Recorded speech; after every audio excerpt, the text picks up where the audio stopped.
Good morning. Some drier air and some cooler air starting to spill on in. Yesterday's high temperatures actually occurring just after midnight across the region. There were some upper 50s, even some of us at 60 degrees.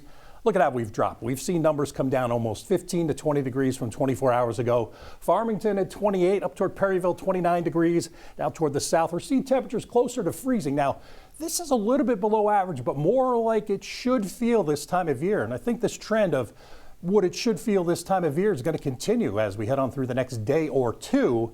And not much precipitation around. And as the futurecast shows us, not seeing much even in the way of clouds right on through lunchtime. May start to see a little cloud come in toward the west, but these aren't rainmakers. Beautiful weather expected through the morning, and we'll start to see that sun maybe get dimmed just a little bit, especially later. We head toward this evening. If you are going to be heading out to dinner, it's dry. A little more cloud coming in after that sun sets, but as we go through the next couple of days, though, we see low pressure going to our north, and most of the precip is north of us. These few sprinkles around Perryville, points north and Farmington, not going to amount to much. Probably not even going to make a puddle. Most of us probably don't get any rain at all. Further north, though, in northern parts of the state, if you are traveling, you may see some rain, maybe a little snow, but it stays away from us. That's good news even as we get into our Friday morning. Friday afternoon commute looks good. Heading on out for the upcoming weekend. Good travel weather is expected. Temperatures should be reasonable for this time of year also, as we are expecting to see mainly dry weather as we head on through the next couple of days. There it is, that weak low we just talked about, heading on off toward the east. As you can see well north of us, we kind of have this mix up near Bloomington and further north.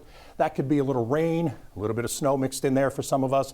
But for the most part, as we said, we stay rain-free, precipitation-free. As you can see, the isobars here and that kind of closed low continue to go north. Very limited moisture. Again, just a few sprinkles possible. Other than that, does not look like we're going to see much rain at all as we go on through the next 24 hours. But again, northbound, northeastbound, if you are heading out toward Louisville, may see some sprinkles of rain, but that's it. Really not expecting to see a lot accumulating in the rain bucket as we head on through Friday and maybe even the beginning of your upcoming weekend as our next system is starting to eject out of the Rockies. That might be something we might have to deal with as we get into the early or middle part of next week. So changes on the way as we continue to see the dry air coming in with its northwesterly flow. Storm one passes, and then this ridge starts to build in as we get into next week. That's going to bring milder air.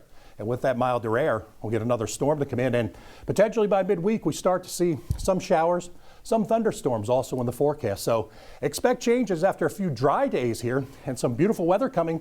Look at as we get into the tail end of the weekend and early next week. Low 60s by Sunday, low 70s by Monday. Take a look at Tuesday, all the way up to 75.